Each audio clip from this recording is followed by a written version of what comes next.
Life life एत सहज नुह आम मैंने एत कष्ट कर बचुंट से कष्टर सफलता ही आमको न मिले बेले बेले लाइफ अधूरा रही सेमती किसी कहानी घटना नहीं आसपण आगे जोटा कि बहुत भयानक आपणकर रूम ठिया करदब रात्रि यदि एका शोचती निज रिक्स देखु कहानी बहुत भयानक और सत घटना उपर आधारित जोटा कि मो लाइफ सहित जड़ित अच्छी यही कहानी 2014 मसीहा उपर आधारित अच्छी 2014 मसीह मो सहित किसी एमती होता जोटा कि मो सहित नहीं मो बापा सहित एमती किसी होता जोटा कि आपण मैंने शुणिले भी आपणकर रूम टांकुरी उठिब दी नक चलते वीडियो उपरको आसवा मो प्रोफेशनल क्रिकेट खेलुली तो सही समय मोर कलिकतार गोटे ट्रिप थिला मैच स्टेट लेवल मैच आ मत कटक जीवार थिला जोठी हमको आम बस अपेक्षा करूला पूरा टीम को पिकअप करने आम कैंप मझे 2-3 दिन गैप थाए तो से गैप को आम एंजॉय करने एत सारा मेहनत पर एंजॉय करने आम घर को आसी तो घर को आसी किसी दिन पर जो दिन जीवार थाए ट्रिप से दिन ही आमको से जगार उपस्थित रहा पड़े ताकि आम टीम सहित आम से जगह को जाकि पहुँची पारू तो आम कलिकतार मैच था कलिकता मैच खेलवाई आमको जीवार आम टीम को तो से दिन राति पखापाखि 8:30 हो माने जल्दी लेट रे बाहर था कारण मो बस था 11टा बेले छाड़बार तो सब कोच कहते कि 11टा पूर्व आसिक पहुँची तो बस छाड़ 11टा बेले तो मत जीवार था तो मो घर है भुवनेश्वर कटक बारवाड़ी स्टेडियम को जीवार था बापा मत कहले चल तो असुविधा हम जावाक लगेज अच्छी गाड़ी बस रे केमी जीवु ते मुझे छाड़ी आसबि तो बापा मत गले कटक छाड़ापी किसी ना रास्तार जावा आसवा होता है दुर्गा पूजार समय थाए तो दुर्गा पूजा समय बेले भिड़े आम मेढ़ देखी देखी जाऊ बढ़िया लगुए सारा राति सारा रोड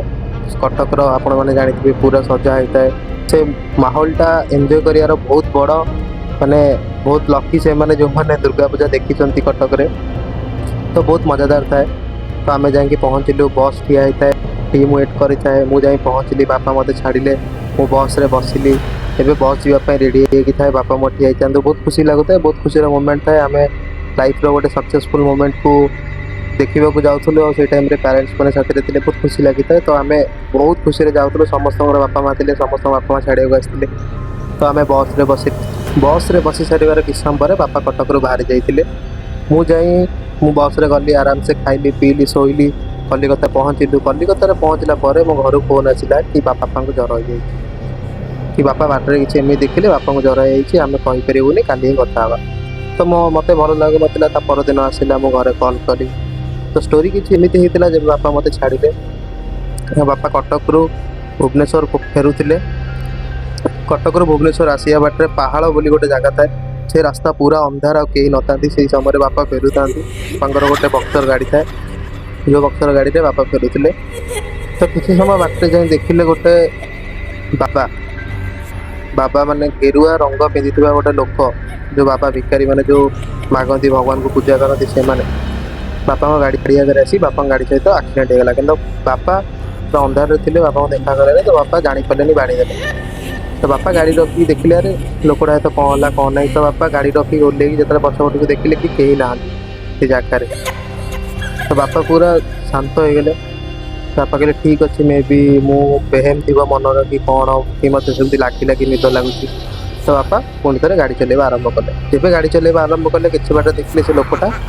कि मैंने 100 मीटर गलापर देखिले कि से लोकटा ठिया रोड साइड तो से लोकटा ठिया रोड साइड तो बापा देखिए कहले कि अरे ये लोकटा ये पुणी आक्सीडेंट कली कौन केमती अच्छी भल अच्छी तो मैंने बेसी डिस्टर्ब नुहे पाखापाखि डिस्टेंस ठिया तो बापा कहले कि ठीक अच्छे पचार कि यार मैंने कौन है कौन सतर आक्सीडेंट है कौन मैंने किसी जापरना बापा पूरा कन्फ्यूज हो तो गाड़ी रखिले पचारे गाड़ी रखिकी चाबी खोलिकी जब डाहाण पटक बापा देखती कहीं ना नो वन इज देयर कहीं भी से जगार नथिले तो बापा को से माइंड डाउट है कि ये लोक नुह ये आउ कि क्या से पुराणा कालिया लोक तो से जानी से बहुत सारा जिन स्टोरी देखिकी आसुँच बहुत शुणिकी आसुँच तो देखिए कहले कि ना ये भाई लोक नुह ये किसी भी बट लोक नुह आ से राति हम प्राय 12टा हम 12टा 12:30 पाखापाखि टाइम हम तो बापा जाणीगले कि ये भाई लोक नुह ତ କ'ଣ କଲେ ଜଲ୍ଦି ଜଲ୍ଦି ଗାଡ଼ି ଷ୍ଟାର୍ଟ କରିକି ବାହାରିଲେ ସେଇଠୁ କି ଭାଇ ଏବେ ବାଟରେ ଯିଏ ବି ଆସୁ ମୁଁ ଗାଡ଼ି ରଖିବି ନାହିଁ। ଆଉ ସେଇଟା ହିଁ ବୁଦ୍ଧିମାନର କାମ, କାରଣ ଏତେ ନିଛାଟିଆ ରାତିରେ ଭାଇ ତମକୁ କିଏ ଭୂତ ବି ନ ହେଇଥାଉ ଆଉ କିଏ ଚୋର ହେଇଥାଇପାରେ, ଡକାୟତ ହେଇପାରେ, ଗାଡ଼ି ରଖିବା କଥା ନୁହଁ। ତ ବାପା ବି ଆରମ୍ଭ କଲେ। ତ ବହୁତ ବାଟ ଯାଉଥାନ୍ତି, ଦେଖୁଥାନ୍ତି କେଉଁ ଗଛ ସାଇଡ଼ରେ ସିଟ୍ ପାଇଛି। ଆଉ ତାର ଆଖି କଣ୍ଟାକ୍ଟ ସବୁବେଳେ ବାପାଙ୍କ ଆଡ଼କୁ ହିଁ ଥାଏ, ବାପାଙ୍କୁ ହିଁ ସେ ଦେଖୁଥାଏ। ବାପା ସେଠି ଜାଣିଗଲେଣି ତାର ନଜର ପୁରା ମୋ ଉପରେ ଅଛି। ତ ବାପା ଗାଡ଼ି ରଖିଲେ ନାହିଁ। ଯେତେ ବି କଷ୍ଟ କରିକି ସେ ଟ୍ରକ୍ ଯାଉଥାଏ, ଟ୍ରକ୍ ବହୁତ ସମୟ ପରେ ଗୋଟେ ଗୋଟେ ଆସିଥାଏ। ଆପଣ ଜାଣିଥିବେ 2014 ମସିହା ମାନେ ବହୁତ ରେୟାର ଜନଗହଳି, ତ ଟ୍ରକ୍ ବହୁତ ରେୟାରଲି ଆସିଥାଏ। ରାସ୍ତା ପୁରା ଅନ୍ଧାର, ବାଇକ୍ରେ କେହି ବି ନଥିବେ, ଏକା ବାପା ଯାଉଛନ୍ତି। ତ ବହୁତ ଟାଇମ୍ ଯାଏଁ ଏବେ ରାସ୍ତା ସାଇଡ଼ରେ ଦେଖି ଦେଖି ଆସୁଥିଲେ। ତ ସେତେବେଳକୁ ଅଲରେଡ଼ି ବାପା ଡରିଗଲେଣି। ତ କିଛି ସମୟ ଗଲା ପରେ ବାପା ଦେଖିଲେ ଆଉ ସେ ଦେଖାଯାଉନି, ମାନେ 1 କିଲୋମିଟର 2 କିଲୋମିଟର ଗଲା ପରେ ବାପା ଦେଖିଲେ ତ ସେ ଦେଖାଯାଉନି। ତ ବାପା ଖୁସି ହେଇଗଲେ କି ହଁ ଭାଇ ସେ ଦେଖାଯାଉନି, ସେ ଏବେ ନାହିଁ, ସାୟଦ ସେ ପଳେଇଲା। କିନ୍ତୁ ଗପ ଏଇଠି ସରିନି, ୟା ପରେ ବି ଅଛି ଟୁଇଷ୍ଟ। କାହିଁକି କିଛି ସମୟ ଗଲା ପରେ ବାପା ଯେବେ ଗାଡ଼ି ମିରରକୁ ଦେଖିଲେ କି ଗାଡ଼ି ପଛରେ ସେ ଲୋକଟା ବସିକି ବାପାଙ୍କୁ ମିରରରେ ହିଁ ଅନେଇଛି। ତ ଆପଣମାନେ ଫିଲ୍ କରନ୍ତୁ ସେ ମୋମେଣ୍ଟଟା କେମିତି ଲାଗିବ। ଆଉ ସେଇଟା ଥିଲା ବହୁତ ଭୟାନକ ମୋମେଣ୍ଟ ବାପାଙ୍କ ପାଇଁ। ବାପା ଆଉ ମିରରକୁ ବି ଦେଖିଲେନି, ସିଧା ସିଧା ଗାଡ଼ି ଚଲେଇଲେ ଆଉ ଭୁବନେଶ୍ୱରରେ ଆସି ପହଞ୍ଚିଲେ ଘରେ। ଆସିକି ସିଧା ଶୋଇପଇଲେ, କାହାକୁ କିଛି କହିଲେନି। ଆଉ ବାପାଙ୍କୁ 104 ଜ୍ୱର ତା ପରଦିନ। ବହୁତ ଭୟାନକ ସିନ୍ ଥିଲା। ମୁଁ ଜାଣିଛି ଯେ ବାପା କେମିତି ଫିଲ୍ କରିଥିଲେ। ତା ପରଠୁ କେବେ ବି ବାପାଙ୍କୁ ଡାକିନି ଯିବା ପାଇଁ। ଆପଣମାନେ ବି ଯଦି ସେଭଳିଆ କେବେ ରାସ୍ତାରେ ଫିଲ୍ କରୁଛନ୍ତି, କେବେ ବି ଗାଡ଼ି ରଖନ୍ତୁ ନାହିଁ କି ପଛକୁ କେବେ ଦେଖନ୍ତୁ ନାହିଁ। ବହୁତ ଭୟାନକ ଜିନିଷ।